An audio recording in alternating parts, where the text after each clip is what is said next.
Gracias, presidente.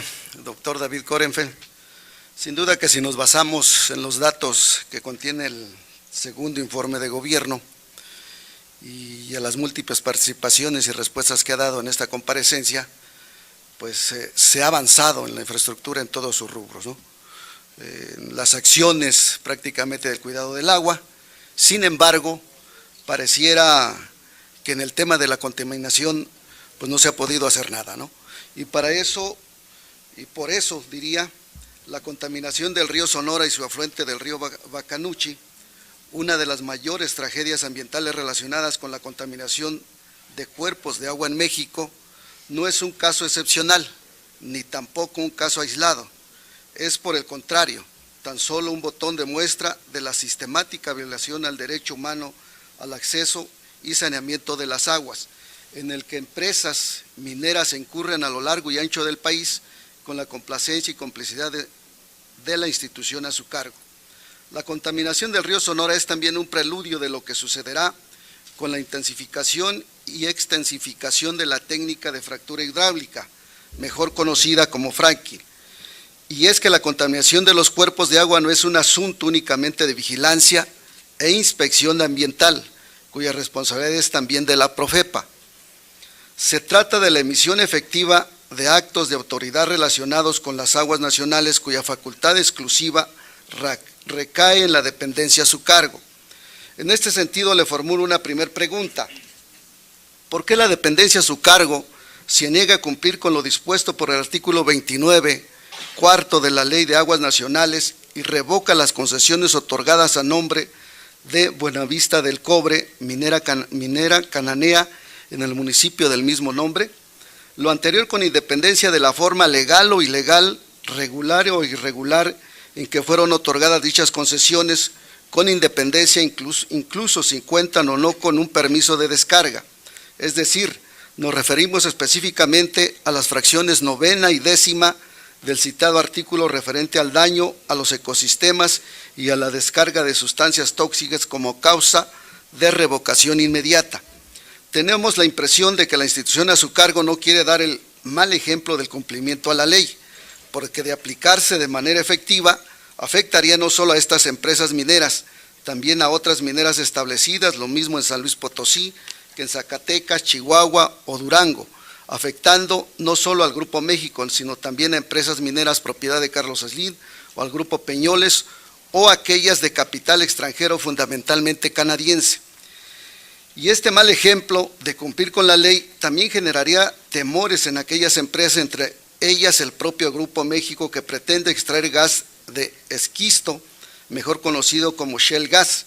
Y es que la futura explotación de Shell Gas y la explotación minera contemporánea tienen dos factores comunes.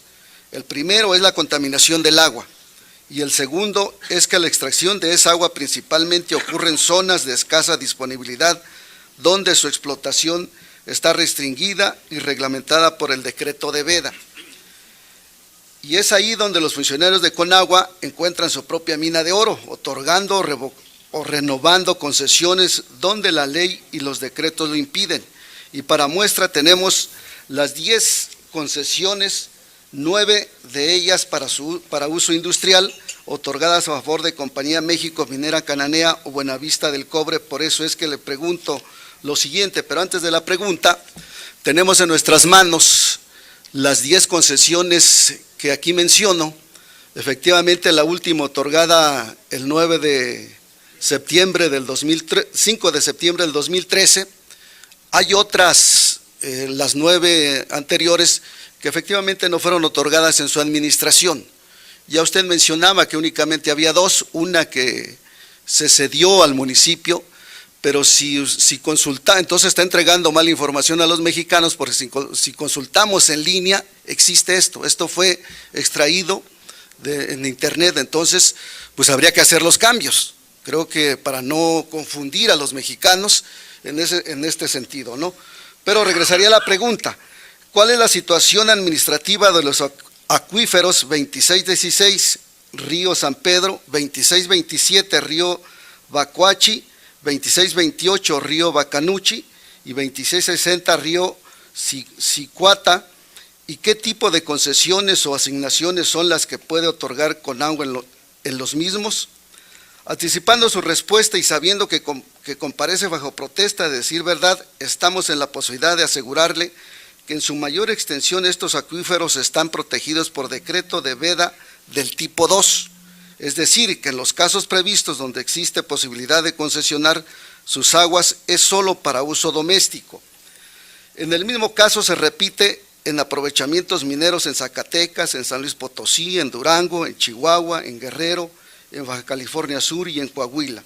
Señor director, cierto es que la mayor parte de las concesiones se otorgaron y renovaron bajo una administración que no fue la suya, pero hoy la Conagua está plenamente facultada para revocar estas concesiones irregulares, concesiones que ni siquiera cuentan con un permiso de descarga. El problema, señor director, es que la Compañía Mexicana Minera de Cananea, además de ser una razón social extinta, no es un organismo operador ni una entidad municipal o paramunicipal que se encargue de la prestación del servicio público de abastecimiento de agua. Además, testimonio de los trabajadores de la empresa minera, mismos que fueron recabados por la Comisión Especial de esta Cámara encargada de dar seguimiento a la problemática relacionada con la contaminación del río Sonora, confirman que el 1.700.000 metros cúbicos concesionadas anualmente no se destinan para el suministro de agua en sus viviendas.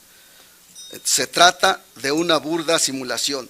Ahora entendemos por qué es que usted no se ha cansado de asegurar que así como en la minería, el fracking no competirá con los usos domésticos y que no habrá litro de agua que se quite a una ciudad o para producir alimento, ya que resulta que este tipo de empresas se les otorga títulos para usos públicos urbanos o domésticos y de ese modo burlan la disposición de la ley.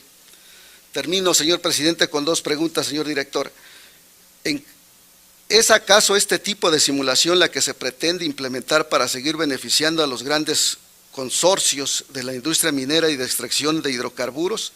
¿Estaría usted dispuesto, señor director, a iniciar un programa de revisión de las concesiones otorgadas a lo largo y ancho de todo el país a las industrias minero-extractivas? Por sus respuestas, gracias, señor director.